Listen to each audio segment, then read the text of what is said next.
All right. Very excited. I think probably my guest today, he and I could probably talk for 12 hours straight, but we don't have 12 hours, thankfully, because we would both be very tired.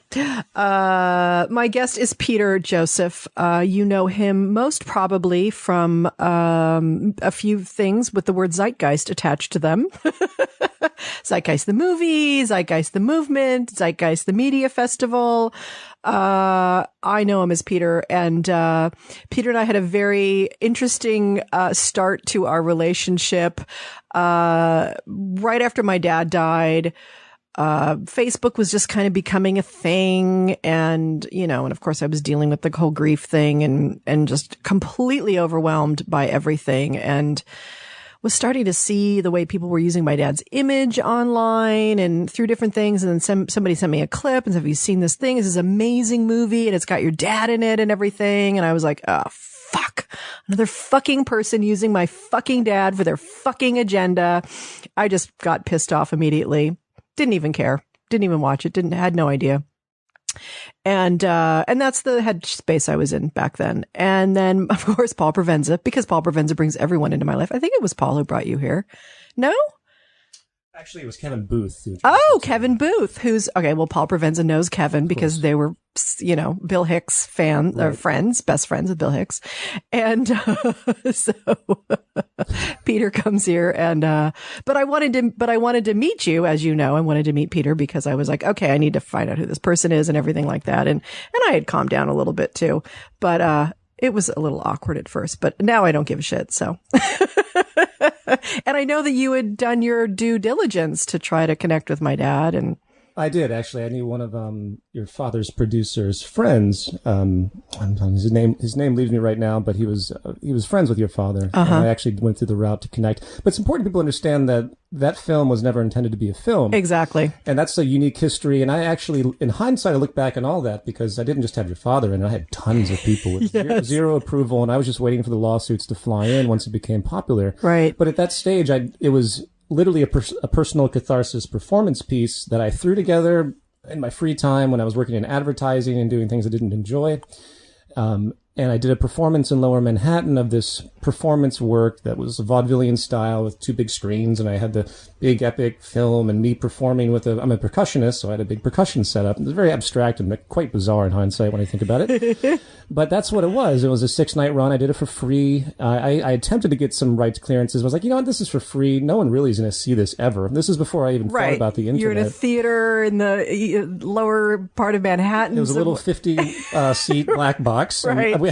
I remember weeks before I went around, and you've been in New York, obviously. The Village Voice is the big publication. Yes, yeah. I had these cards, and I went at 4 a.m. and stuck thousands of these cards and all the little. That was promotion for me. Yeah. That was how crazy I was. Back in 2007, when promotion looked like that. Right. And a bunch of tourists came and walked out usually halfway through. And it was hilarious though, because I look back on it, I'm like, wow, that was just absolutely strange. But it was a part of what I felt I needed to do as a personal release. Yeah. So again, when it was done, some people liked it, feedback. Right. But, I mean, obviously it was never going to be pursued. And my friend at the time decides, he said, the Google Video has this thing that you can upload full videos. It was before YouTube. I think YouTube had like a 10-minute limit. It's mainly just little kitten videos on YouTube at that point. And I just threw up the main visual without some of the layers of audio that I performed up on Google Video. I think I posted it on one blog, like some religious or atheistic blog or something like that. And out of nowhere it went crazy. Wow. To the extent where I remember tracking the emails because I didn't even have a website at that point. And then all the hits hit. The hits were showing up millions and millions, and I threw up this crappy website with a contact. And I remember watching the emails. It was one email every minute for at least 5 to 7 months. It was ridiculous. Jesus Christ! And I had nothing for sale, nothing. It was just absolutely out of control. And of course, that's when the emails started to come in. My first name was Peter J. So like, fuck this. I'm not going to release my real name. I'm not even going to come close. So then, of course, all the freaks out there like, who is this guy really? He must be some insider or something. Right. You couldn't believe the conspiracy theories that came forward. I would love to hear that. And then I had to come out with Peter Joseph once something, well, first of all, it was dumb of me to say Peter J, because everyone wants to know what J means. Right. So then I did interviews slowly, and then all this, lots of stuff I'm skipping right now. And then suddenly, because my last name isn't Joseph, right. Peter Joseph is my first and middle name. And I just solidified on that because that's what became my name. I never intended that. So people always ask me, why don't you use your real name? Like, well, because this is how it unfolded. Right. Why not? Who cares what my name really is? Right. And frankly, the number of death threats I got over the course of that period from the religious community and the political community were nothing fond in the sense of I was actually quite terrified considering certain instances. I was very happy that no one really knew who I was. So that's how it emerged. And then once it finally hit and then the piracy began, I started to see it being resold on eBay and every outlet. I'm like, okay, I got to take control of this because I'm going to be in legal liability anyway. So then I went back and I got everyone on the horn and I paid out lots of money to release that film. There's still lots of rocks that are left unturned, I have to admit. And I did leave a message for your father on his voicemail. I was like, hi, this is George. I'm like, hey, and I also left one for his producer at the time and no one called me back. So I'm like, well, I don't know what to do since it's already out there. Yeah. Same with the Bill Hicks family, because Kevin Booth, he was very nice to because he has sort of half the rights of the Bill Hicks stuff. Right. And I talked to the Bill Hicks's brother, and they were very lenient with it. They're like, we like the film. So many people have directed us to it, and they were in support of the way you depicted Bill and George, hopefully. And that's the way it materialized. And from there on, I kind of just sort of felt like it was kind of given to me. And I think the expression in and of itself is honest enough that people, when they watch these films, they don't look at it like someone's being exploited. Yeah. And I definitely understand and relate to your core objection. I know George, in all the interviews, as I've studied him greatly, he never wanted to be put into an agenda of anybody else. Exactly. And I've never tried to really depict that, but I think whatever agenda he puts out on his own, I try to feel like it's been embodied. Right. And that you were aligning with it. Yeah, absolutely. Yeah. And that's certainly how it ultimately comes across. And but wow, what's so fascinating about that is that the way it caught fire, like literally you tapped into some unfed need, so you had encapsulated some conversation that was waiting to happen in our culture, people were so hungry for it. Apparently. Yes. Yeah. And what I love about that is that, I really believe, I really believe that the creative urge itself on some levels is connected to the collective creative urge and that it just works through us individually. And, that when you have an urge like that and you follow it and you see how it connects, how much the audience, that's like what I live for, like helping people get that important message that if you have a creative urge, follow it. Right. Because it's kind of the world's psyche wanting to use you as its mouthpiece. I think all the great artists in history have served that role on some level, and whether they're inadvertent or not. Usually it's completely inadvertent. Yes. And they become something in the public perception that they never intended. Yes, so true. And it's fascinating how that happens, for better or for worse. But I've always, as we talked about before the break, the artistic interest, and I always encourage people that are interested in the arts, because at my core, I'm really just an artist and an experimenter, even though I do all sorts of intellectual things and work with sustainability stuff, and I'm really big on social redesign and actually creating relevant change in society. At my core, I'm really just toying with various ideas. And I think when you are in the communicative arts, as I am, you have to give yourself a great deal of leniency and trust yourself. Yes. And not try to have society impose on you to decide what you need to do next, which is usually what happens with most of my friends in the arts, because they're seeking money ultimately. Well, it's just such I could just run over there and kiss you right now, Peter, because this is so much what just personally inside of me, I dance with. It's kind of what my essay was about today, is like staying connected to that pure urge inside versus that strategic mind, which I've really been witnessing a lot the last few years of me, the strategic mind that shows up and says, oh, well, there's 3 steps to success. And if I just download this program, I too will get A, B, and C. And thinking, well, it must be working for somebody out there, because look at all these people who have this great success or whatever. And it's so scary to resist that strategic mind and to stay with the pure urge. Absolutely. There isn't a day that goes by and I look at, what I put together in my financial world, which is very slim pickings as I try to get another film series out. I don't question that. I say to myself, well, maybe I should be a little bit more of a dick. Maybe I should try to exploit a little bit more. And I always kind of stop myself and remember that I'm the one that has to live with myself. Yes. So I'd rather live a modest, simple life than an exploitative one that I'm going to regret later. I talk to a lot of people in the stuff that I do in conferences and stuff, and I always find that the older people become, the less all of these things that the pop culture makes relevant, the least they matter. Yeah. Because you break at some point, and you wonder what your sense of success really is. It's a general pattern. And that's really the core statement. What is success? Yes. What is success derived from value and materialism? Obviously not.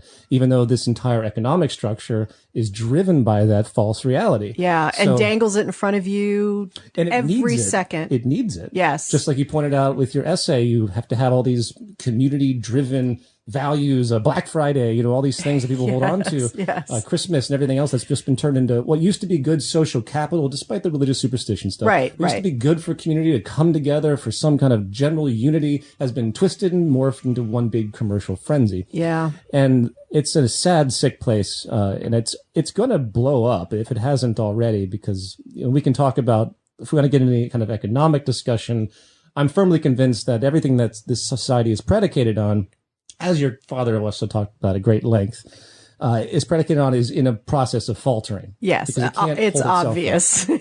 Every institution is at a loss right now. The scary thing is it's messing with people's minds because their identity is so groomed into these associations. So it's not just a failure of the mechanics of society in the sense of it's not working, we should do something else. It's also the identities. It's a consciousness shift, a spiritual shift, if you want to use that language in a lot of ways. It is definitely. And I think it's a fulfillment of the spiritual shift that began in the 60s, but that because the machine was just starting to peak in the 60s, after the post-war, military industrial complex that we had really created a great amount of a momentum in this culture.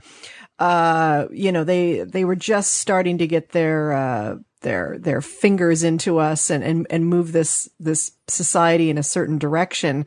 So, but the spiritual values were definitely awakened then, and yeah, it's so fascinating.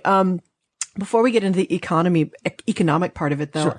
I do want to know a little bit about, because I was doing some research and just loved the fact that you had worked in advertising and you were a bit of a day trader at one point. I did two of the worst possible, two of the absolute, literally, I think the two of those meaningless, possible, I hate to even call them occupations, but industrial facets of our grotesque culture. Advertising, which creates nothing, it just promotes the idea of something for the sake of consumption. And then the financial system, which it boggles my mind how something like Wall Street, which has such immense power, isn't realized for what it really is, which is just a gambling game that is basically rigged. It's roulette. And it has such massive consequences globally now because of all the offshoots and, the repeal of Glass-Steagall and all sorts of other things that continue to compound it. But at its very core, the fact that this institution exists at all just blows my mind. For me, now I can relate to one element, and that's trading is the only job out there you don't have a boss. You don't have a boss, you don't have a client. You're completely encapsulated into an internal system that you engage in the abstraction of it. And that was I just wanted out of my advertising job. Right. So that was why I gravitated towards that. But that's where I began to learn about economics ultimately too, and began to realize what the debt plague really means. Began to realize how sick and how I don't use the word moral often, but in the sense that nothing is sacred in that world. You play up, you play down. Yeah. If you want to destroy some foreign country's currency and make billions of dollars, why not? You can do it. It forces and reinforces the general market perversion that I'm so against, which is completely valueless, has nothing to do with creation or human relationships. Yeah. It completely sucks the part of the humanity out of the human who engages it. There's zero humanity in it at all. It's that famous Eddie Murphy film where they bet $1 on this guy's life. At the end, it's $1. My favorite documentary was the Enron documentary where they have the recordings of the traders. Oh my God. And these are some of the people that I used to interact with. I have to admit, though, there's a mental block. As you meet with many people, like even if you sat down with Adolf Hitler, you'd probably find some type of moral something that you could appreciate. We talk about painting. There you go. And dogs. But there's a mental block that occurs with that type of value system disorder. No one thinks they're doing anything wrong. Right. No. Ever. Yeah. And of course. I mean, perfectly Dick nice. Cheney gets up in the morning and he believes he's doing the best for the world and the planet. He really, really does. I think you're right. And I get that. Yeah. And that leads into another subject that we can talk about, which is the Malthusian foundation of the entire economic model, which I thought about on the drive over here. So don't let me forget that one. Okay. But that's really part of the way this value system disorder has originated itself, is that we think that we're doing something positive for ourselves. There's this pull up your bootstraps ethic that says you should never do something good for someone else because it's just going to lead to something problematic in the end. Yeah. Which is a very, very, very unrecognized symptom of this disorder. And it's not how the natural world works. Not at all. The utter rejection of the symbiotic and synergistic. The interdependency of us all. I mean, it's a complete rejection of how actual evolution works and how actual life works on the planet. But was there what was your background? Where did you, I mean, you were a musician, you were you were trained classically? I was a classically trained musician, but I dropped out. I was going to be a solo classical marimbist or a classical percussionist, but my featured instrument was marimba. Very obscure. And I think back on it now, it just seems utterly ridiculous. Even though I respect the arts, and I think everyone should have that, the institution of the arts, and what they've done is just another scam. And the college institution in and of itself is, in this country at least, is one of the worst institutions. I do not encourage anyone to go to college, not because I don't want them to get an education, just because it's a monetary driven system that is just going to bankrupt the vast majority. You know what college debt is now? It's off the charts. Trust me, I went to grad school. Okay. I know what my personal college debt is.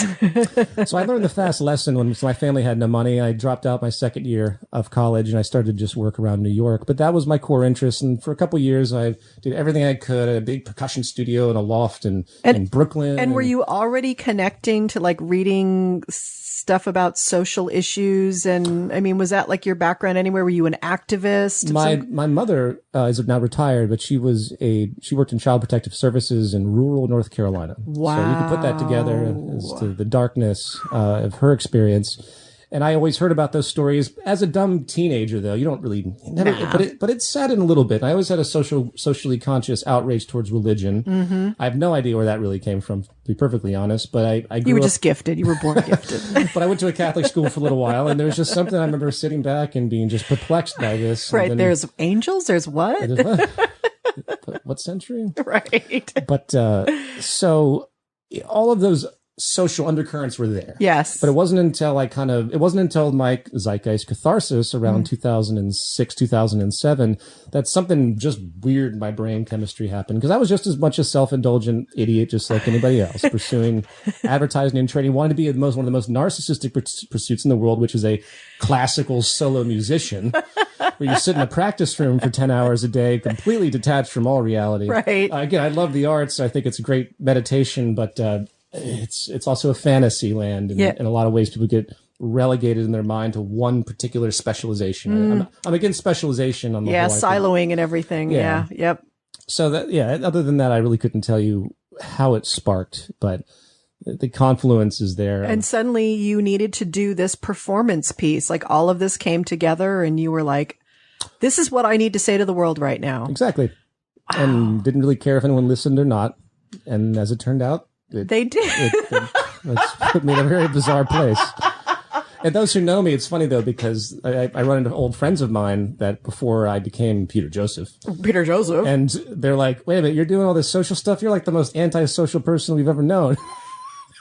Which is also very true. So it's been a very big turning point in my life. Wow. So fascinating. It just makes me smile and fascinate because I mean, all of it is, and what I find really commendable, I guess, is that you just said yes to it, all of it. You've like shown up and just gone, okay, yes. And now what?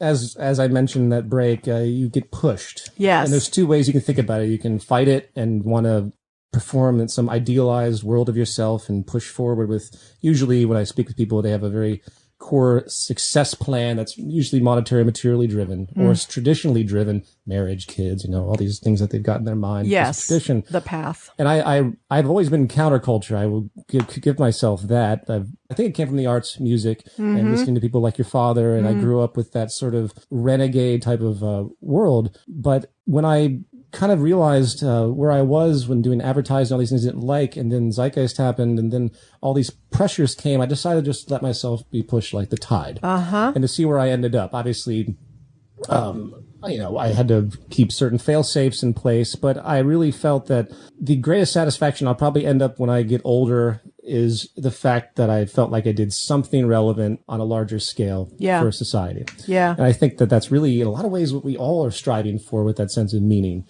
Because it's never going to come from just us. No. It's got to come from a relationship of some kind. Well, and the funny thing is that we're sold the package in this culture that it is just us. That, if you just, if you remain solo and it's your vision and your thing, that, you're going to get some great satisfaction out of it. And there is something about growing up in this culture, for me at least, and never feeling like there was a place for my voice. So discovering my voice was really important to me, and following that creatively has been really important to me, but that only goes so far. Right. It really, really does. And it's a relief, I think, when you hit that. I think some people think it's going to feel like a loss because you're like, oh, well, I just want to be Lady Gaga or whatever it is. But even if you see people like her and some people who are very, very successful from their art in our culture, right, most of them turn around and are just waiting to find a way to reconnect and give back and lift up the tide for everyone else. I hope so. Yeah. I certainly hope so. The phrase value system disorder is what sticks in my brain. I love that. Most of the time I walk around, and you just look around the world, and it's basically like 7 or 8 year old kids that are very confused. And I don't mean that to sound condescending, but to 7 or 8 year old kids. Insulting to 7. Don't want to insult the 7 or 8 year olds by comparing them to modern society. You do not, no. But you see my point. Yes. It's a maturity issue. I think the humanity is at this, little, maybe about right here. Yeah. At this 3 foot mark in height. Yes. And once we kind of get our grasp around this whole sustainability notion and what it means to relate to the planet and some very fundamental issues, I look forward to see what progress really means when we finally hit the kind of adolescent years of our maturity. Yeah. And I see us more maybe as adolescents. Like we're just kind of all wanting to just follow our narcissistic urges. Although, kids want to do that too, but mixed metaphors. But yeah, I don't know. Yeah. Well, we could debate about that later. Let's just debate about that the whole time. There's just so many ways we can jump into all of this. It's just some of the languaging you use is just really very fascinating to me, and I think is very cool. One thing I was writing earlier was I always come up with funny names of things, and I've decided I'm going to call America Capitaltania. It's kind of like that Groucho Marx, what was the name of that fake country that he lived in? Something Tania. Oh, I remember that, yeah. Yeah. Anyway, it just reminded me of that. That here we are in Capitaltania, and if you're not part of the capitalist system, you're basically fucked. You don't get to participate. Yeah, Detroit just went bankrupt. I just got my New York Times news alert on that. There's capitalism at work for you. There it is. And the foundation of this country's last 100 years, the automobile. The market system is predicated on the idea that failure must occur, and it's a natural consequence, right? But yet, market discipline, they would call it, only applies to the poor. Whether if the impoverished states or the impoverished countries. Yeah. The United States has with the worst books than Enron. The United States should have failed 1,000 times over. We just keep pushing the debts. Why? Because it has certain fail safes, the US dollar and its power, but it's completely artificially propped. And it's going to be really interesting to me to see when this final dip actually occurs. Yeah. Yeah. So market discipline is only for the poor. And that also goes to big business simultaneously. Yep. So they bail out the rich and, give the poor the loans and everything else. Let the World Bank go to the third world. But it can't be held up much longer. I think this Detroit issue is fascinating. And then you look at the books of California itself as a state. It's been underwater for God knows how long. No matter how much Jerry Brown's trying to take the bucket and push the water out of the boat as fast as he can. The only solution, and I'll say this to your audience so they don't bang their heads too much about this issue, is complete and utter debt jubilee. You have to forgive debt globally. Yeah, completely. It's one big self-generating plague. And while we're at it, let's just get rid of the money. I think that would be great too. It's really not needed anymore. I know. You know, I guess it was you who was talking to Jenk about this, about that if you eliminated money from everything would still happen. There'd still be food. We'd still be able to, we'd still be able to interchange services and goods. We don't actually need money to do that, people. There's a term called post-scarcity, which is kind of abused these days, but post-scarcity Wow. in more fundamental sense over the course of the past 100 years is rapidly accelerating. If you talk to, any technicians that are dealing with technology, information technology, it's a huge exponential growth curve on all walks, from automation of labor to production of food to these new incredibly lightweight prefabrication of homes that can literally be built and constructed on site. 2,000 square foot homes, very, very light, very, very fast in one day. There's revolutionary technologies that would cover basically every element of infrastructure that could be done if we apply this technology liberally, with no need for this sort of exchange system and this assumption of scarcity. Yep. You could go back to early Native American pre-colonial period, and they lived basically in the same type of world, but in a very minimalistic way. And very small populations, things like that. And yes. they were naturally in harmony with Yes. the world because of the restrictions that were inherent. And we often look down our noses at that and look at how unprogressive that is. But that actually is the embodiment of what our society, even in the most modern, sophisticated form, really should be. Yeah. So there's two elements at play. There's the maturity of a society, which needs to recognize that there are limits, that we can't have this distortion. Endless growth. Yeah. Endless growth is cancer, as Rick Overton loves to say. Exactly. Whether it's the debt system or whether it's our materialistic neuroses. Yes. Which is, of course, this driving value system disorder. Everyone thinks that they're going to have more and more, or need more and more. And that's a big argument I have with a lot of market economists. They say, people are just irrational. They want more and more. And that's the end of it. Well, if that's the case, then we might as well just die now, because we can't, are we really that dumb? Are we literally retarded as a species to think that? And the answer is no, because there are numerous historical examples that show people living in harmony. This is a materialistic advent that we've concocted in this culture, which serves the upper interest because it used to keep more and more growth. And boom. And then again, I can go on a massive tangent about the relationship of the modern day slavery to this inherently oligarchical elite that emerges. And I'm not referring to conspiracy or anything. This is just a natural outgrowth of this Malthusian premise we have of society. You remember Thomas Malthus, the Reverend Thomas Malthus? He said that there's no way humanity can ever keep progressing, because the more population grows, the more they will continue to produce because of resources. And therefore, it's a self-feeding cycle. So the more we can feed people, the more they will multiply. And therefore, it's right. But that's actually completely dead wrong. Because if you look at the third world, which has very limited resources, they produce much faster. Yeah. It's an educational and economic, psychologically driven economic problem that causes that. But what that's done is it's permeated everything. I'm sorry about this little side tangent, but it's really important to me to state this because there's so much confusion on this level. The entire political basis of the United States and the entire assumption of the world is that there's not enough to go around. And it's based on that early Malthusian notion. And it justifies itself by the genocide of people, by the ignoring of the interests of others in other countries.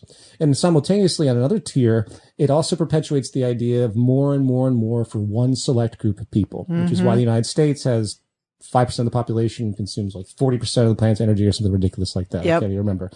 But there's a sense of we are better than other people. And this is one of the most horrid states of mind. You have to shake that as a point of maturity. And if you do that, then realize you have a post-scarcity world, meaning that you can provide right now in abundance for all the world's people, twice the world's population statistically, and everyone have a higher standard of living than most people have today. We're talking 99% of the most people. This is incredibly feasible. People can just get that under your belt. That's why the Zeitgeist Movement and all of my current work and lectures, that's all I talk about. Right.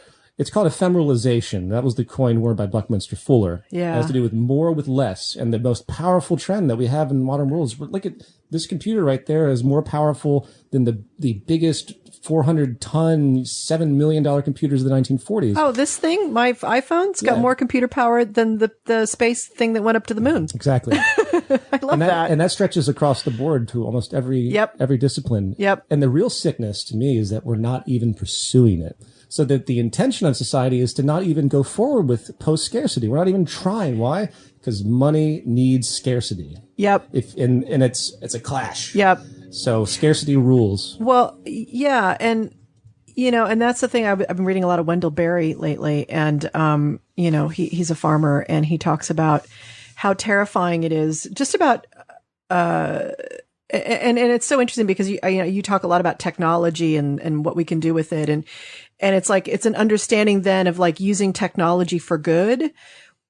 But the one thing that's happened in our culture, and especially the last 100 years, is that the people who fund the technology and who decide, we'll just say like the nuclear bomb. Let's split the atom. Here's a discovery or something that happened that they've figured out how to do that completely changed the direction of the planet and was a huge ethical thing. We did not get to vote on it as a planet.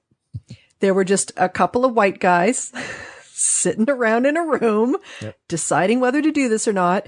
And then the impact of that kind of stuff, the impact of even just sequencing the DNA or just all the major things we're doing, no one's thinking about like how this could roll out in 5, 10, 50, 100, 500 years. And the consequences, the damage that it can cause. And look at our fucking planet, the damage we've caused this planet. And it's so frightening that we've become so plugged into all of this stuff on some level and become now dependent on it, not just even from like a materialistic way, but almost like a visceral way in some way. And that we just, whenever the new thing comes out or whenever they do the next big thing, we all just go, well, yes, that'll be fine. That'll be okay. And that scares me, that kind of blind progression like that. I agree. It's misguided. Yes, completely. I think what you touched upon in the beginning of that point, I think is great to restate. One of my most dominant influences, apart from your father in many ways, is Carl Sagan. Mm-hmm. And Carl Sagan, in fact, you remember Culture in Decline, my show. My joking pitch when I tell people about it, it's Carl Sagan meets George Carlin. Because Carl Sagan, he did this wonderful little writing thing where he's like, maybe there is a God. He's given us a choice. On one side, he's given us this amazing technology that can solve problems, that can create what he implied, basically a post-scarcity reality. Or we could use it completely to destroy ourselves and to use it for means that have no social betterment whatsoever. Right. And and Buckminster Fuller took the same route. He said, there's livingry and there's weaponry. And he differentiated between the two. And right now it's all still basically going to weaponry. It is. Yes. In intention too, if you're in a marketing mindset, you're trying to get in there and sell shit and use all these new gadgets and psychology to get more stuff for you. Well, and the corporations have completely taken over the R&D in universities. They're using our greatest minds in order to weaponize product. Sure. It's terrifying. It's completely misguided. And that goes back to a lot of the things that I try to talk about when I give lectures and the like, is that what if we just shifted all of this energy into life support? Yeah. What if we did that? We could solve so many problems. It would be outrageous. And that's the great realization, I think, at this point. So my belief is that it's going to have to get really ugly and bad and worse for enough people to wake up and have their own awakening and say, wow, there's got to be a better way to do this. Like, yeah, and there is a lot of waking up going on, and there has been for the last 50 years on the fringes of the culture. But we are all so plugged into, I need my car to get around. I have to go to the gas station to do that. Okay, these days, don't always have to do that now. I can plug it into the house, which means I need to be on the grid. But if I don't, then I can do solar power. But in order to have solar power, I've got to have $25,000 to, all of that. Yeah. We're so plugged into the system. And it's like, I want to learn to unplug from the system, but it seems so daunting. And so I think, if it seems daunting to me, I'm a person who's pretty intelligent, has, decent resources in my life. I'm not the richest, certainly not the richest person in the world. I mean, I'm surviving, but, and I don't have a corporate job. I'm not, attached to the culture in that way. But I think it's got to feel so daunting for 95% of the people out there. It's very frustrating. Because again, in my circles, I run into people of modest means that are trying their best to get off the grid, trying to disconnect and try to be sustainable on their own right. It's so difficult to be sustainable in separation from the society. It goes back to that synergy issue.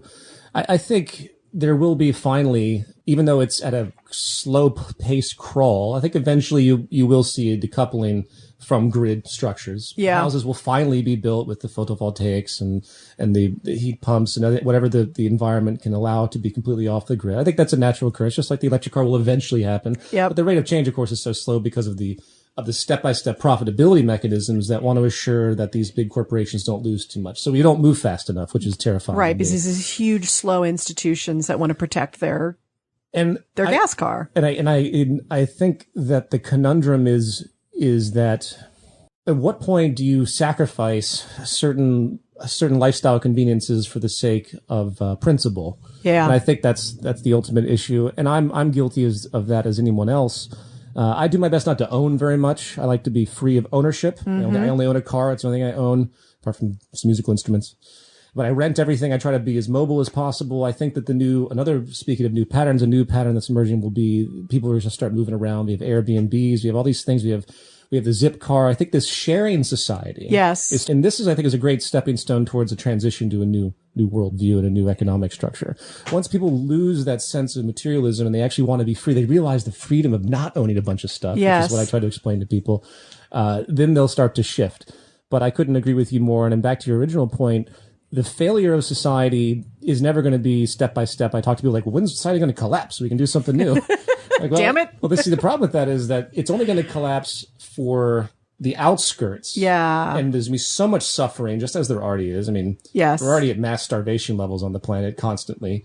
In like, you drive around Los Angeles, tons of homeless, but it still looks wealthy. Yes. Yet if you go to the Midwest of the United States, it's desolate, poor, miserable. No one sees this. And they don't, certainly in the West, they don't see the poverty that happens in the third world. So those degradations will persist while the illusion of success and the advancement of technology and the seemingly association of betterment with that technology will occur in certain pockets. So, hey, look at this little town over here. For example, there's a self-sustaining town, I believe, in Switzerland, completely off the grid, has maybe a couple, I think it's like 30 or 40,000 people. And they share everything. It's you look at it, oh, this is amazing, but yet it's a tiny little pocket. Yeah, it's completely isolated and utterly elitist, frankly. Yes, and it shows that it can be done, which is great.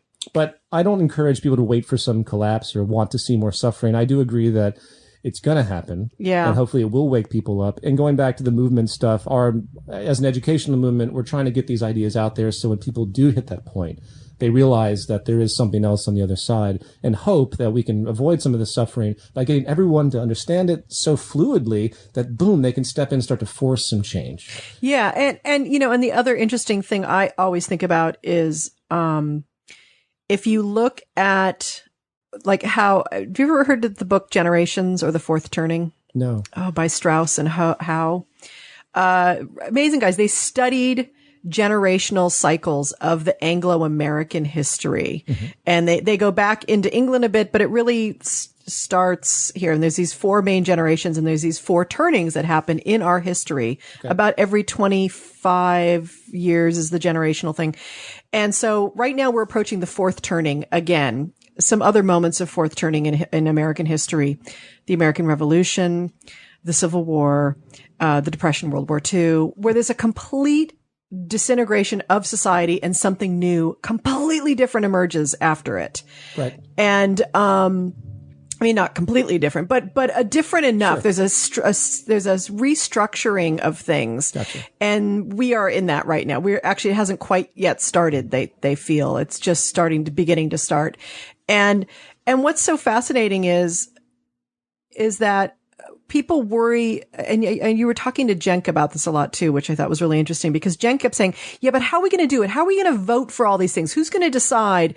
And the thing is we don't know yet, because the thing about evolution is you can't look 100 years down the pike at a species of a bird or 1,000 years and predict what it's going to go, because we are not separate entities. We are part of the environment. We shape each other in every single moment. So the environment is going to shift. We're going to shift in reaction to the environment. We're going to make some action, which is going to shift the environment again, which is going to shift us. And it is this dance that happens. So that's what fascinates me also, is to think about, you and I and people like Ken Wilber and Don Beck and these people have these visionary ideas of like how the evolution of consciousness could change, but we don't really know yet. I don't think anyone's ever been able to predict. No, you any can't. Type of social transition. I think there's certain averages that occur. I mean, you can look at what was supposed to be communism and then capitalism and that dichotomy, and sort of look at two different value systems about what it means to be communal and what it means to be independent. Yeah. And obviously they're both equally as flawed because they're taking two different extremes. Right. But, the issue with predicting the future and what the future will be, I think there are certain things we can hold on to pattern wise. I'm a trend follower. Mm-hmm. That's what I pay attention to more than absolutes. I'm not interested in the current state of anything. I want to know what the trend is. And I think if people pay attention to that, and I'm in the middle of writing actually a big document on this subject for post-scarcity, I think once people can understand that there are certain patterns that have been around for a very long time that are going to persist regardless of what we think should happen or shouldn't happen, we can start to hold on to these things. And I think the political system, going back to your point about with my conversation with the Young Turks, they want to fit that into the old paradigm. Exactly. Obviously. Yeah. And that's not the way it's going to be. And I could go on a long tangent about what decision making in a real society, I say real society in gesture, but a society that's actually trying to work in a holistic sense. There's only one society as a global society. And until the world actually thinks that way, it's not a society. Absolutely. It's an anti-society. No matter how much a few of us are around who can think in that way. Right. But yeah. But go on. Are you familiar with spiral dynamics? I've heard of spiral dynamics. I'm not familiar with it, though. You got it. You're going to gronk on this shit. Okay. It's good shit, man. This guy, Peter Graves, started studying, because it's all based on values, which I know is big for you. Right. And, I'm not going to do it justice, but he has studied the evolution of basically the human value system and how we go from, how we've as a general evolution of humanity organizing itself, how we went from tribal to empire to market to then post market, which is more like kind of a communal green. It's kind of what was born in the 60s, that we're all connected and that kind of stuff, and then and on, and it's also a study of what do people in each of those groups value most? And one of the most fascinating things about this work is that because of global communication and travel, we are now having to deal with every single value system that has been alive in human history at the very same time. That's true, yeah. And that even within our cultures, we have all of those things too. You have a tribal sense of culture.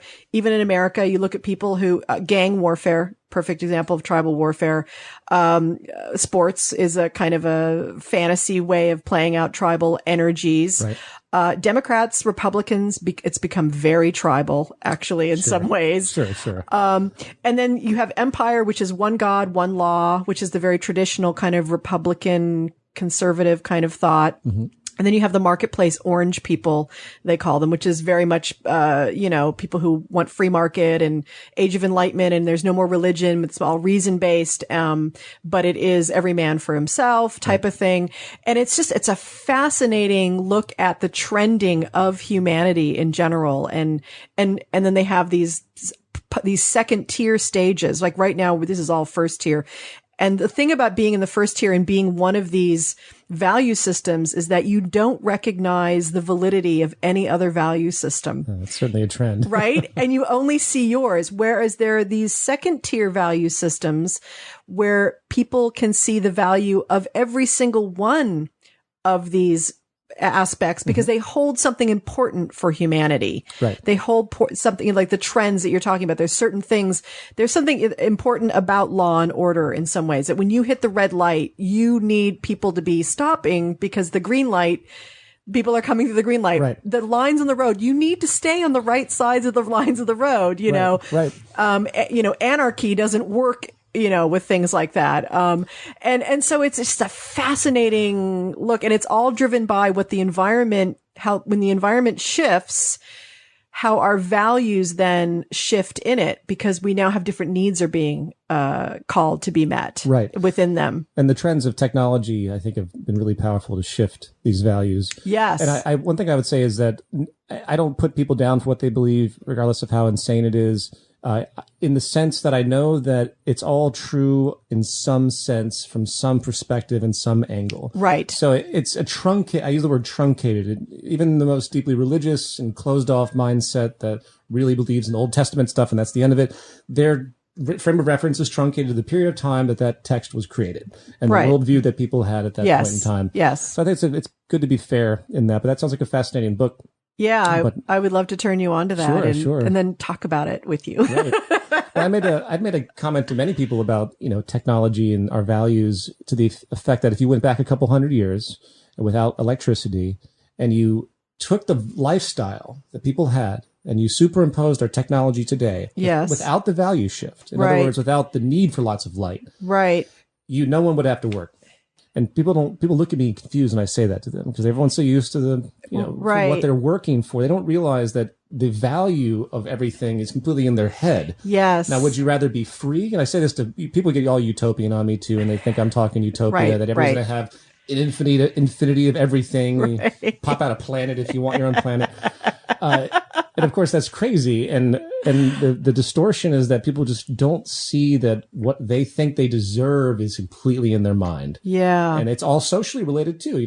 I talk about a lot, and if you've seen The Culture in Declines, this imbalance we have that's called psychosocial. It's a psychosocial phenomenon that people relate their value to each other based on a material status in comparison. Yes. And it generates legitimate mental neuroses and pain. Yes. And so it's not even directly material.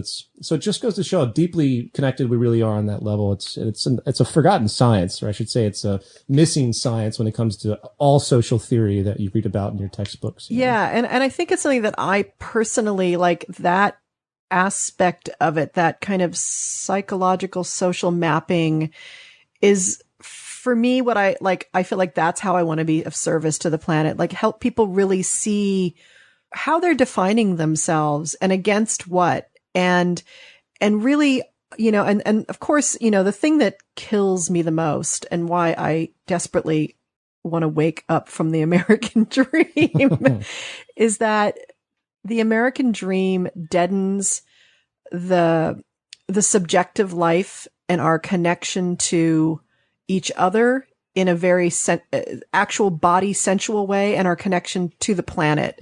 There's no time for, and I'm not taking like an overindulgence of emotion or an overindulgence of, living in a bubble of subjectivity. I'm talking about the power of the subjective mind to bring meaning to your life. Right.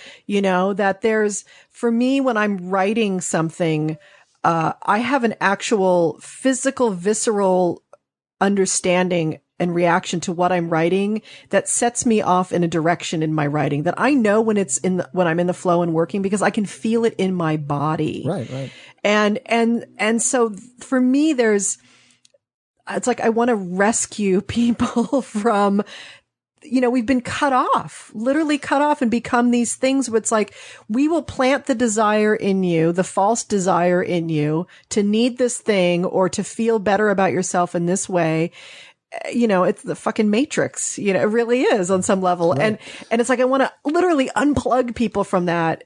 And one thing I think it's fun to point out is that we're all at risk of this value system. Completely. I mean, that's what my essay's about. Exactly. I mean, I deal with it daily. People say to me, "Oh, you're so altruistic." I'm like, "No, I'm not. I am just as selfish as anyone else. I just realize how dangerous my world is because of the way everyone else is thinking." And see how easy it is. Every single, this is what I've decided, people like meditate in the morning or do yoga or whatever. And there's a lot of people, it's about finding the transcendent, and that's all great. And I've sat in transcendent space within myself, and it's amazing.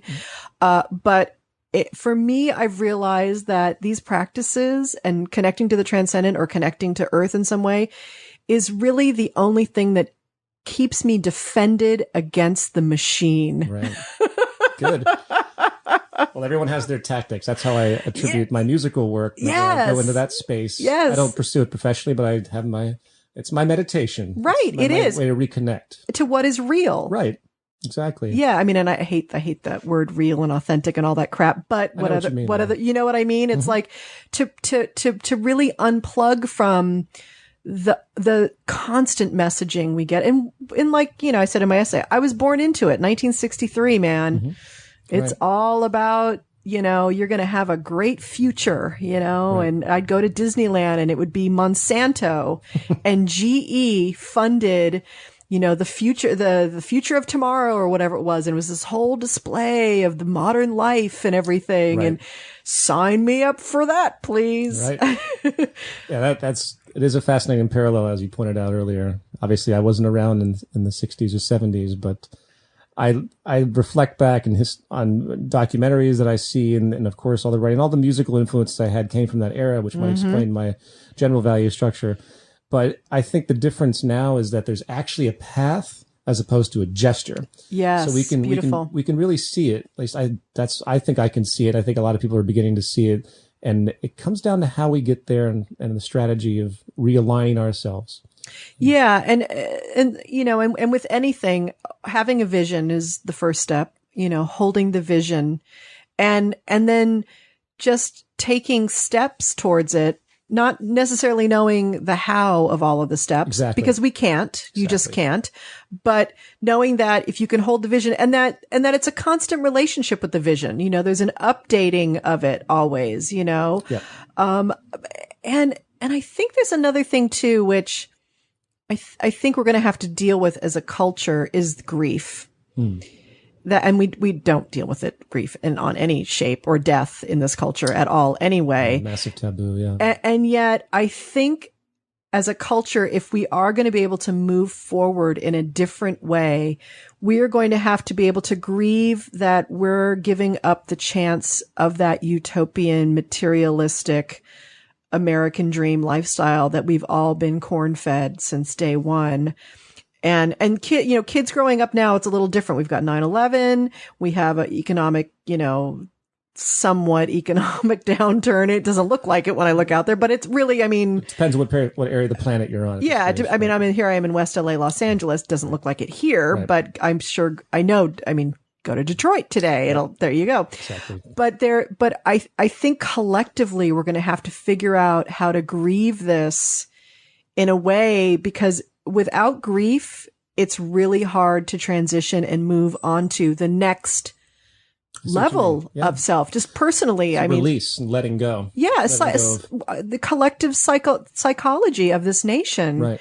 We're going to need to figure out a way to do that. I completely agree. I see the culture, and especially in America, because it's the poster child of what the world was supposed to turn into on a couple different levels, as by far the most spoiled, I would say, and raising my hand there, and deeply misguided. And I see the U.S. as a leader in the sense of value shift simultaneously, because what's going to happen in this country, because it's not going to keep these levels of illusion are not going to maintain themselves for much longer. I hope we'll set the stage for the global transition, if you will, because once the U.S. and all of its glory and what everyone looked up to. So I see it as catalytic, hopefully at a global scale when these shifts happen. Absolutely. And I really do believe that on some level, although it was deeply flawed, the vision that the founders had of this country, there's something real in all of that, of course, underneath the cultural norms of the time and all of that. And that we were the last promise of this planet, being the last kind of place to really occupy itself. And that, wouldn't that be an incredible role to play, that instead of selling fucking Coca-Cola and McDonald's to the rest of this planet, to include everything that we've learned about each other on the planet and be leaders for that. That's my kind of utopian gesture, towards it all. I don't know if it's real or not, but the innovation and the individualism, using the best part of that. Sure. To move forward through all of this is essential. I agree. I'm not really nation centric clear, but I know what you're saying. You know what I'm Wouldn't saying. it be nice? I think probably another country's going to beat us to it initially. And when I say the symbology of the U.S. and its downturn, and when I just describe the importance of that, I mean it from the standpoint that it might not be the first to do it. It might not be the leader. Yeah. But once it does fall, right, it's the final awakening, as you so gesture. Yeah. And then the rest of the world that's been pining for this ideal, and they can't quite understand it. They don't understand why the U.S. has not failed yet, or why it has so much money, or why everyone seems to be, even though we're probably one of the most mentally unhealthy countries on the planet. Yes. That will be the final nail in the coffin of this weird experiment, which again had tons of positivity to it, but it's been everything's natural. Everything has a course of action. Yeah. So I think what we've learned from this experiment hopefully will carry forward. I hope so. Yeah. You know what was the most frightening thing I read this week is that China is moving. I can't even imagine the number it was. I think it was 300 million people out of rural China and building these instant cities for them and moving them into these cities to modernize China because they want to keep their economic progress moving. So they need to create capitalists and consumers of all these people. Gotcha. Yeah. And they are literally moving hundreds of millions of people who have had agrarian connection in life and sustained life, not, great quality in a lot of other ways, but a basic, simple life into these concrete, man-made instant cities, hoping industrialized cities, right? Oh my God. Especially when not to interrupt you, but when China China I look at as the peak of what a market-based industrialized system is. Because in the market economy, since it's state driven. Yes. They don't allow regulation of themselves. Right. Which is why they have huge cancer pockets. Horrible pollution. The last thing that China or most of these countries should ever do, considering their limitations, is to try and industrialize at this point. Yes. Because they're not going to do it right. No. We can barely hold up. You see how much power we have to yield to get basic efficiency reforms in the U.S. It feels like an act of insanity. That's crazy. It's a collective insanity going on. Yeah, it's nuts. I remember just reading a while back, this old data, but everyone had bicycles in China, and it's still very common. But they're like, no, we have to get more cars so we can fuel our economy. Again, it's insane. It's like, no, but trust us, we're just realizing here, not a good idea. Yeah, exactly, not a good idea. Oh, yeah. Although, and you look at the Chinese, though, I mean, these are people that had, writing and, I mean, way early, the earliest civilization of so many amazing innovations and thought and philosophy that's amazing. So maybe they will go through the cycle faster in some way, and they might be the innovators of technology and sustainability that we can't be because of their state driven. I don't know. Good question. I think Japan's probably way ahead, apart from their little disaster recently. But when it comes to what they're trying to do, it's not really their fault. Yeah. But that's another conversation. Yeah. But I think there's certain pockets that you kind of don't hear about that are modernizing in a very sustainable way. Yes. And they're doing things the right way, even though they're elitist and they're detached. And Northern Europe, expensive. too, also doing amazing things. Yeah, absolutely. Yeah. So it's good. It's hope. It's good to see there that. is. Humans are trying to work this shit out. Right. We are. We are a work this shit out species. That's right.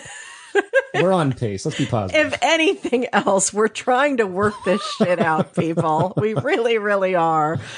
Oh my God, it's so overwhelming. Sometimes I just literally want to go build a tree house. Believe me, I tear it all down, go live in the middle of nowhere, just be happy with some fruit. Yeah. Oh, it just sounds so relaxing, doesn't it? Doesn't it? Just to revert. Yeah. And I'm serious. I'm pretty sure that in the next 10 years, I will be building some sort of a sustainable commune.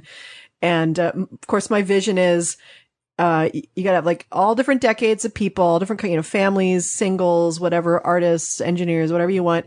But you gotta have some 20 somethings on the land who are willing to, go out in the fields. And because I won't be able to, I'll be 60 by then. I'll be able to do a little bit. I can pick fruit. But I do want someone to help me grow my food and put a diaper on me when I can't. I'm sure you will find a success with that. Because all the good work because my IRA is not looking good, Peter. I bought into that for about 10 years. Right. Got some money going. I bought Apple at $22. Okay. Okay. So that was like that and buying my house are the only financial things I have connected really to the whole system. Right. Did good on both those things. Need to unplug at some point at the right point before it all comes crashing down. I just love your brain. I'm amazed at how much you have taken in. What you were saying, 2006, 2007, all this started. So that's about 6 years, 7 years. You've consumed you've got a mind like a good steel trap. You consume information and you can integrate it in a really interesting way. We're all synthesizers. That's the phrase I use. None of us are original. None of us really invent anything, but we can be a little clever in how we synthesize and give that illusion of originality. Well, and the originality is how it comes out and how you present it. One thing I pride myself on is that I think I do well with trying to communicate fairly complicated subjects in a simple way. That's one of my targeted Agreed. interests. I completely hands down agree with that. It's something I try to do also. And I think it's important. You know, if you're born communicator, that's what you are. You're born a communicator, and your job is kind of to, kind of like Moses. You know, you go up on top of the mountain, you get the things, you come down and go, here's what it says today, folks. Here we go. All right. First one. No. Do you have any interest, we're almost done here, but do you have any interest in trying to create your own model version of this? Some hands-on, how do we do this? Well, that's pretty much what I, and along with a number of other people across the world, think about on a daily basis with respect to the movement. Yeah. So anyone listening, can go to the zeitgeistmovement.com and get a very clear sense of what we're advocating, which is extremely simple.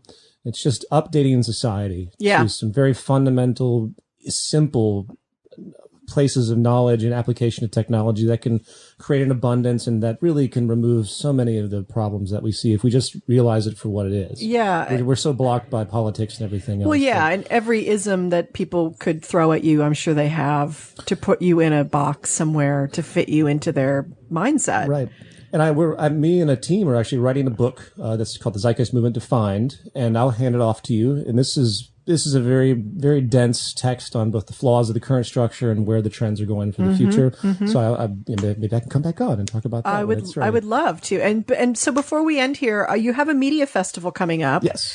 What's the date on that? August 4th. August 4th, and it's here in Los Angeles, and it's global. It's here and everywhere. There are sympathetic mirrors, we call them, that we do these events. There's 2 event days that the movement does. This one's less intellectual. It's an arts celebration festival. We have our really intense intellectual day in March, but you don't want to be so oppressive all the time with data because it gets overbearing. Sometimes you just got to move your body. Exactly. With some music. And going back to the 60s, this is sort of an idea based on that gesture and getting people inspired to see change. And all the bands and acts that are performing on August 4th at Avalon in Hollywood all have great commitment. Our good friend Rick Overton will be there, of course. He always does a good set for us. Yeah. So it's Socially Conscious Arts Festival. I encourage everyone to come down. It's an 8-hour event, completely nonprofit. It's only $30 to get in.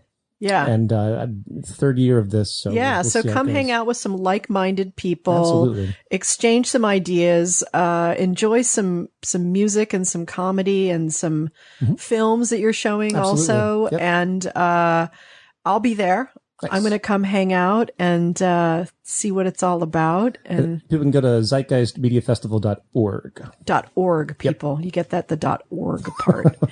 And are you still doing your I'm sorry, I forgot the title of it. The little the web series you were doing. Culture and Decline. Yeah, are you still doing those? Yep, there's one more for the season, and then I'm gonna see if I can get someone to pick it up. I've had some people talk to me about doing something with it on some other networks, but yes, one way or another, I'm gonna keep this thing going. It's my fun little satire work. It's really fun. I'm taken so seriously throughout the years. I decided to do something completely different to give people a different angle. Because in the spirit of comedy, and of course your father, you have to step back and kind of make fun of the whole thing sometimes in order to remain sane. Absolutely. And humor and all of that it's a very psychologically healthy way to approach it all. Absolutely. You look at the Dalai Lama, he laughs all day long. Right.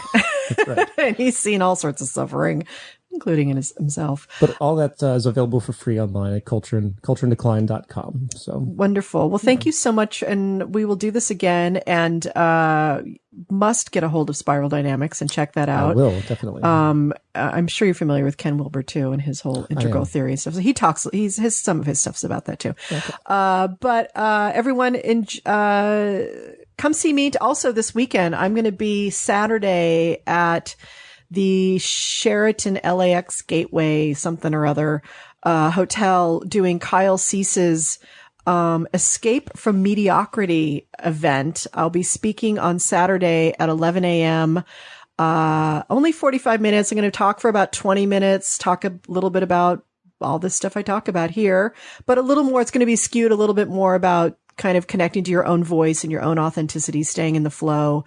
But I'll certainly be talking about what keeps us out of the flow being the culture and the voices in your head. And then I'm going to do an amazing visualization experiential exercise. So come on down for that. And Kyle's great. He's got lots of great speakers, and Dick Gregory's speaking on Sunday, and it's just a cool event. So if you want to escape from mediocrity, come see me on Saturday. And, I will be back here next week. I think we're probably going to do an octagon table discussion. Don't know yet, because that's the way I'm rolling these days. I really don't know what's going on much of the time. Oh, well, that's the way life is. So hold on. So Logan has left. So I'm going to lean over here and up my music thing. He's already got it all set. He's such a great, we are going to end with Katie Goodman. Where is it? Oh God, hello. Really, isn't this a wonderful part of the podcast when I do this? Okay, I think it's there. We're going to end with Katie Goodman. I didn't fuck it up, because we know that's our favorite Katie Goodman song. And I hope that's what this is. If it isn't, fuck it. It's Katie Goodman anyway, who's fabulous and we love. So enjoy. Have a great week. Please go to my website, kellycarlin.com/waking. Push the PayPal button, support us in our work that we do here. We would love to know your feedback. Email me at contactkellycarlin@gmail.com. Let me know about how you feel about the podcast, how you're doing, and if we're impacting your life in any positive way. And if we are in a negative way, let us know that too. We need to know these things. All right, people, have a beautiful week. Have a great July weekend. And whatever you do, don't buy anything at the after school, the go back to school sale yet. Please, just don't feed the machine. All right. Blessings. All right. Very excited. I think probably, my guest today, he and I could probably talk for 12 hours straight, but we don't have 12 hours, thankfully, because we would both be very tired. My guest is Peter Joseph. You know him most probably from a few things with the word Zeitgeist attached to them. Zeitgeist the movie, Zeitgeist the movement, Zeitgeist the media festival. I know him as Peter, and Peter and I had a very interesting start to our relationship. Right after my dad died, Facebook was just kind of becoming a thing, and of course I was dealing with the whole grief thing and just completely overwhelmed by everything, and was starting to see the way people were using my dad's image online and through different things. And then somebody sent me a clip and said, have you seen this thing? It's this amazing movie and it's got your dad in it and everything. And I was like, oh, fuck, another fucking person using my fucking dad for their fucking agenda. I just got pissed off immediately. Didn't even care. Didn't even watch it. Had no idea. And that's the headspace I was in back then. And then, of course, Paul Provenza, because Paul Provenza brings we're nothing fond, in the sense of I was actually quite terrified considering certain instances. I was very happy that no one really knew who I was. So that's how it emerged. And then once it finally hit and then the piracy began, I started to see it being resold on eBay and every outlet. I'm like, okay, I got to take control of this because I'm going to be in legal liability anyway. So then I went back and I got everyone on the horn and I paid out lots of money to release that film. There's still lots of rocks that are left unturned, I have to admit. And I did leave a message for your father on his voicemail. Like, hi, this is George. I'm like, hey, and I also left one for his producer at the time. And no one called me back. So I'm like, well, I don't know what to do since it's already out there. Yeah, and yeah. Same with the Bill Hicks family, because Kevin Booth, you know, he was very nice to because he has sort of half the rights of the Bill Hicks stuff. Right. And I talked to the Bill Hicks's brother, and they were very lenient with it. They're like, we like the film. So many people have directed us to it, you know, and they were in support of the way you depicted Bill and George, hopefully. And that's the way it materialized. And from there on, I kind of just sort of felt like it was kind of given to me. And I think the expression in and of itself is honest enough that people, when they watch these films, they don't look at it like someone's being exploited. Yeah. And I definitely understand and relate to your core objection. I know George, in all the interviews, I've studied him greatly. I'm a percussionist, so I had a big percussion setup. It was very abstract and quite bizarre in hindsight when I think about it. But that's what it was. It was a 6-night run. I did it for free. I attempted to get some rights clearances. I was like, you know what? This is for free. No one really is going to see this ever. This is before I even thought about the internet. You're in a theater in the lower part of Manhattan. It was a little 50-seat black box. Right. I remember weeks before I went around, and you've been in New York, obviously. The Village Voice is the big publication. Yes, yeah. I went and I had these cards, and I went at 4 a.m. and stuck thousands of these cards in all the little. That was promotion for me. Yeah. That was how crazy I was. Back in 2007, when promotion looked like that. Right. And a bunch of tourists came and walked out, usually halfway through. And it was hilarious though, because I look back on it, I'm like, wow, that was just absolutely strange. But it was a part of what I felt I needed to do as a personal release. Yeah. So again, when it was done, some people liked it, feedback. Right. But, I mean, obviously it was never going to be pursued. And my friend at the time decides, he said, the Google Video has this thing that you can upload full videos. This was before YouTube. And I think YouTube had like a 10-minute limit.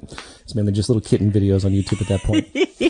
And I just threw up the main visual without some of the layers of audio that I performed up on Google Video. I think I posted it on one blog, like some religious or atheistic blog or something like that.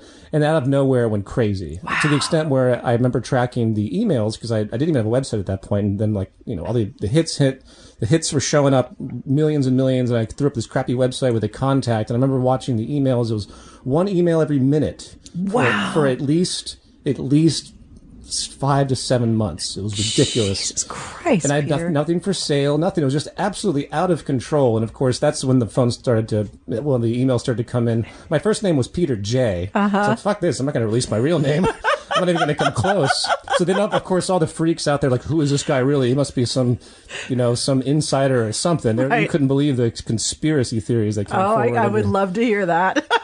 And then I had to come out with Peter Joseph once something. Well, first of all, it was dumb of me to say Peter J, because everyone wants to know what J means. Right. So then I did interviews slowly, and then all this, lots of stuff I'm skipping right now. And then suddenly, because my last name isn't Joseph, right. Peter Joseph is my first and middle name.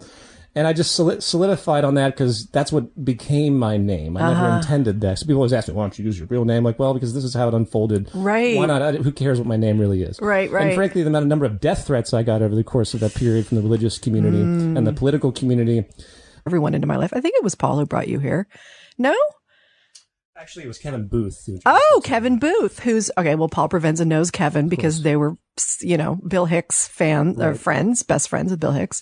And so Peter comes here and, but I wanted to meet you, as you know. I wanted to meet Peter because I was like, okay, I need to find out who this person is and everything like that. And I had calmed down a little bit too, but, it was a little awkward at first, but now I don't give a shit. So, and I know that you had done your due diligence to try to connect with my dad, and I did actually. I knew one of your father's producer's friends. His name leaves me right now, but he was friends with your father. And I actually went through the route to connect. But it's important people understand that film was never intended to be a film. Exactly. And that's a unique history. And I actually, in hindsight, I look back on all that because I didn't just have your father in it. I had tons of people with zero approval, and I was just waiting for the lawsuits to fly in once it became popular. Right. But at that stage, it was literally a personal catharsis performance piece that I threw together in my free time when I was working in advertising and doing things I didn't enjoy. And I did a performance in Lower Manhattan of this performance work that was vaudevillian style with 2 big screens, and I had the big epic film and me performing.